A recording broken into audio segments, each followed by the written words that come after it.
ગોહિલ હસમુખભાઈ ચંદુભાઈ, બારિયા પ્રવીણભાઈ જયંતિભાઈ, મકવાણા હરિભાઈ ગોવિંદભાઈ, ગોહિલ દલપતભાઈ લક્ષ્મણભાઈ, આ જે છે એમણે અહીંયા કામ કરેલું છે અને 22,528 રૂપિયા એમને ચૂકવાયેલા છે. ખોટી વાત છે, આ એક કોઈ અહીંયા કામ નહીં કરેલું. આવા બીજા બધા લિસ્ટ છે, અત્યારે આપણે બોલતા નથી, બોગસ છે આખું. પણ આ આખું જે મનરેગાનું લિસ્ટ છે એ લિસ્ટની વેરિફિકેશન કરીને સુરેશભાઈને આપેલું છે. તમે હવે ખાતરી કરી લો કે એમાંના કેટલા લોકોએ અહીંયા કામ કરેલું. શાંતિથી બેહી બધા ગામ લોકો ભેગા મળીને પછી સાથે પ્રિન્ટ કરી ટીક મારીને કરો. હવે બેન આ તમે જે અમને મોકલાયું છે લિસ્ટ, હવે તમે જે આ ગ્રામ પંચાયતનું બાંધકામ જે કર્યું છે એનું આજે ઉદ્ઘાટન રાખેલું ઓફિશિયલી પ્રેસમાં, સરપંચે બધાને આમંત્રણ મોકલેલા છે. હવે આજે આમંત્રણ મોકલેલા છે, આજની તારીખે 10 વાગે 10:30 ઓપનિંગ હતું અહીંયા. મારે એ જાણવું છે કે આ બિલ્ડિંગ જે છે બિલ્ડિંગ નું કમ્પ્લીશન સર્ટિફિકેટ અમલીકરણ એજન્સી ગ્રામ પંચાયત છે, તમને ખબર છે કે પડી ગયું છે? હા, લઈ લીધું. કમ્પ્લીશન સર્ટિફિકેટ આપ્યું છે? બેન તમને પૂછું છું, જવાબ તો આપો, હા કે ના તો કહો. મેડમ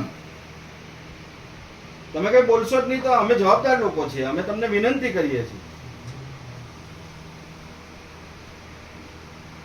હા કે ના તો કહો. અમે તમારી ઉપર કઈ નહીં, અમે તો ઉપર જઈશું. તમે કહો તો ખરા કે આપ્યું છે કે નથી આપ્યું. એ તો ઉપરથી આપે. બોલો ને બેન. તાલુકા પંચાયત આપે. શું તમને ખબર નથી? તમે તલાટી છો. જવાબદાર ગામના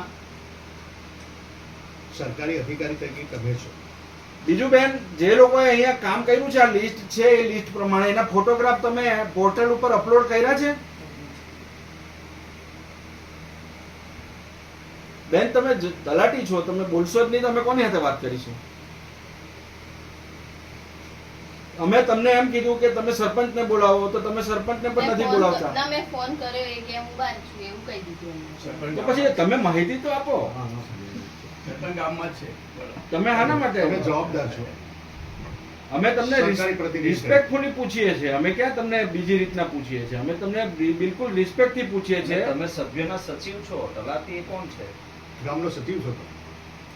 બેન તમારી પાસે આખું ગામનું દફતર તમારી પાસે છે કે નહીં?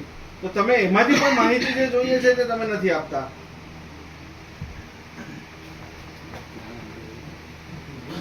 શું કરીએ હવે? તમે કહો, નથી આપવાના? તમે મને લેખિતમાં થોડો ટાઈમ આપો, હું ગોતી લઉં પછી મળો. મેં 2 રજીસ્ટર ચેક કર્યા, મને કશું નથી. કયા કયા સાલના રજીસ્ટર ચેક કર્યા તમે?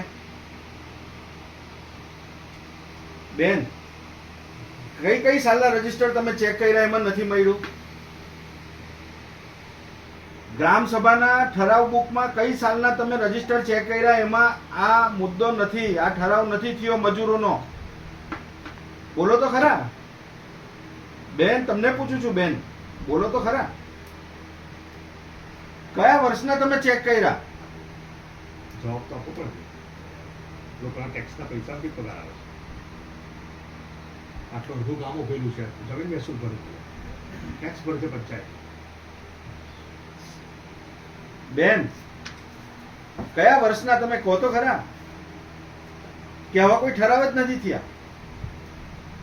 બેન તમે કેટલા વર્ષના જોયા એ તો કહો.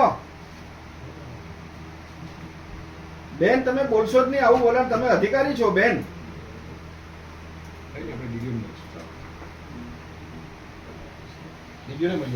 ચાલો એક કામ કરો, એક કાગળ ને પેન લાવો. સભ્ય છો ને તમે?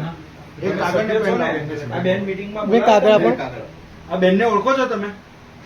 હા, મંકી બોલું. તો મંગીબેન. ક્યારે તમે ઠરાવ પર ક્યારે થયો? મંગીબેન છેલ્લે ક્યારે તમારી મીટિંગ મળેલી?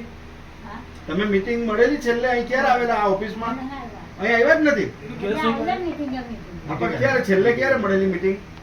આ મહિનામાં લીધી. હવે કાગળ ને પેન લાવો. બેન તમે આપો ને એક કાગળ ને પેન. અરજી હમણાં જ આપી દઈએ તમને. લખી દો ને. ને તમે લોકો તો હતા. અરે માહિતી તો તમે શું લખવા માંગો છો? લો બેન શું નામ તમારું? સુરેશભાઈ કોની નામ છે? મંગીબેન? મંગીબેન